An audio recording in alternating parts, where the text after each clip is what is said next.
Hi, Angel fish മുട്ടയിട്ടത് നിങ്ങൾ ആരെങ്കിലും കണ്ടിട്ടുണ്ട്? നമ്മൾ കടലിൻ്റെ അടിയിലൊക്കെയല്ലേ ഇങ്ങനെ മീനുകൾ മുട്ടയിട്ടതൊക്കെ കാണുക.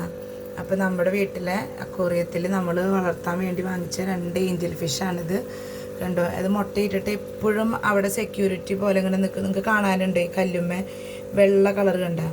അപ്പോൾ ഈ മുട്ടകൾ ഈ വെള്ള കളറുള്ളത് നല്ലതല്ല എന്നാണ് പറയുന്നത്. നമ്മൾ പറയില്ലേ കെട്ട പോലത്തെ അങ്ങനെയാവും. പക്ഷെ അതിൻ്റെ ഉള്ളിൽ നമുക്ക് കാണുമെന്ന് അറിയില്ല, ഉള്ളിൽ കുറച്ച് ഫില്ല് ചെയ്തിട്ടുണ്ട്. അതായിരിക്കും ഇതിൻ്റെ നല്ല മുട്ടകൾ. ഇതിപ്പോൾ സെക്കൻഡ് ടൈമാണ് കേട്ടോ നമ്മുടെ ഏഞ്ചൽ ഫിഷ് മുട്ടയിട്ടിട്ടുള്ളത്. ഇവരെങ്ങനെയാണെന്ന് വെച്ചാൽ വേറെ ഒറ്റ ഫിഷിനെ അടുപ്പിക്കില്ല.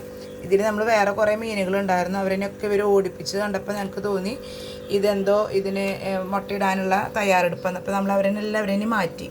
അപ്പോൾ ഇങ്ങനെയുള്ള കല്ലുമ്മലാണ് ഇവർ ഈ ഒരു പ്രവൃത്തി ചെയ്യുക. കണ്ട, അപ്പോൾ നമ്മളതൊക്കെ സെറ്റ് ചെയ്ത് കൊടുത്തു. നമ്മൾ യൂട്യൂബിലും ഗൂഗിളിലൊക്കെ നോക്കി സെർച്ച് ചെയ്തിട്ട് മക്കളാണ് കേട്ടോ ഇതൊക്കെ ചെയ്തത്. അപ്പോൾ ഇത് കാണാത്തവരുണ്ടെങ്കിൽ ഒന്ന് ലൈക്ക് ചെയ്യണം, ഷെയർ ചെയ്യണം, കമൻറ്റ് ചെയ്യണം കേട്ടോ. സബ്സ്ക്രൈബ് ചെയ്യാൻ മറക്കരുത്.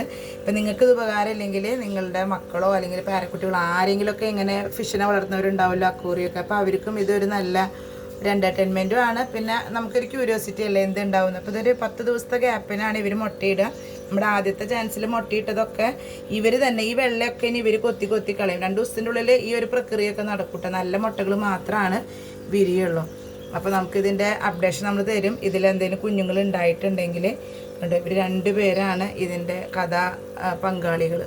അപ്പോൾ എല്ലാവർക്കും ഓക്കെ.